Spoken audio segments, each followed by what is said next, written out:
The trick is, if you listen to that music and you see me, you're not getting anything out of it. If you listen to that music and you see yourself, it'll probably make you cry and you'll learn something about yourself, and now you're getting something out of it, you know? That is, of course, legendary performer Joni Mitchell. She met with the host of CBC Radio's Q, Jian Ghomeshi, for a broadcast exclusive to talk about her storied career. You can see parts of the interview tonight on The National and get the whole thing tomorrow on Q. But we have a treat for you. We were able to grab Jian first, and he's here now. That's a treat. I think People so. are like, they got Joni? Oh, I know. It's him. Well, okay. you know what? Next to Joni, this is pretty good. Yeah. Tell us, though, she never does interviews, or very rarely. Yeah. What did you think? What impressed you about this exclusive? Well, I mean, it was certainly a special occasion, an honor to do it. She doesn't do interviews very rarely. And a spoiler alert, in the interview at one point she actually says, I don't like doing this, you know.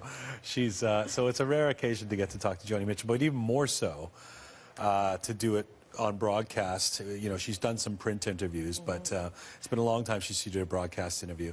And to go down and be invited to do it at her house. And she was very generous with letting us into her home in L.A., the house she's lived in since 1974. Wow. Spends time in B.C. and spends time in California. Right. Absolutely gorgeous house, populated with artwork, paintings that she's done all over the place.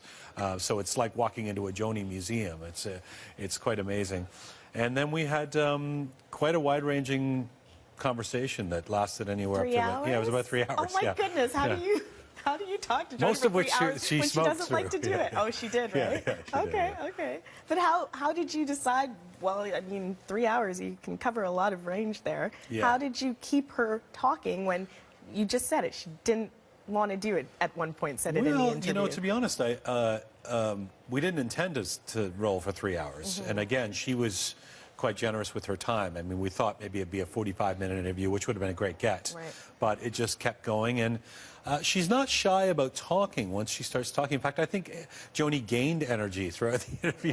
Wow. And she has really revealing and important thoughts and opinions and a real sense of what she wants to communicate about who she is, her art, the nature of the way she creates, and the way she's been misunderstood. You know, if there was a subtext to the whole interview, and I mentioned it in the piece of The National tonight, and I'll talk about it tomorrow on Q as we present the whole interview.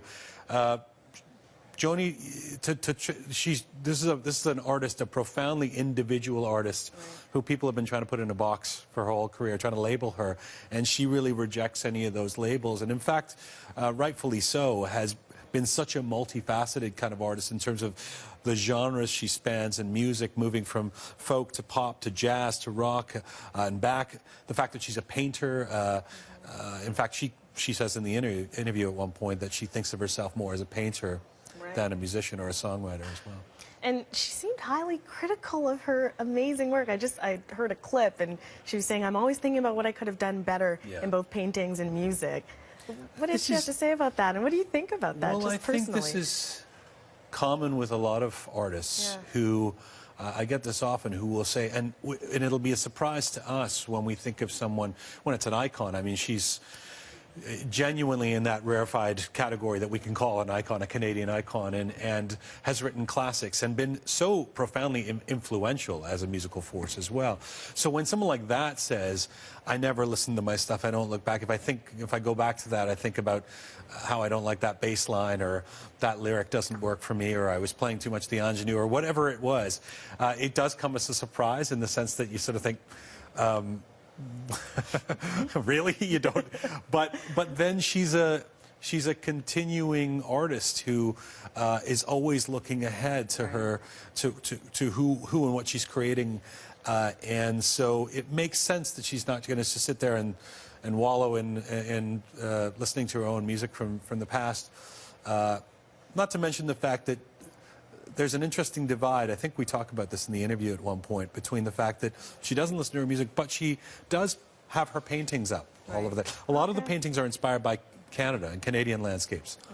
And she says at one point, you know, there's probably a few paintings here that I wouldn't change a stroke on. So she's willing to accept that she loves some of that work. It's not to say that she doesn't think she's a great talent, but like a lot of artists, has a really critical way of listening to all music, including her own, and hears things she would have done differently, you know? Wow. Thanks so much for joining us. It's a pleasure. Looking forward to this interview. Thanks, Ashley. Joni Mitchell of Q and Joni Mitchell will be honored by the Luminato Festival with a tribute show, Joni, A Portrait and Song, a birthday happening live at Massey Hall. That special concert is happening Tuesday, June 18th and Wednesday, June 19th in Toronto. And of course, be sure to catch Joni's exclusive interview. Highlights air tonight on The National with Peter Mansbridge. That's at 10 p.m. local time in most parts of Canada.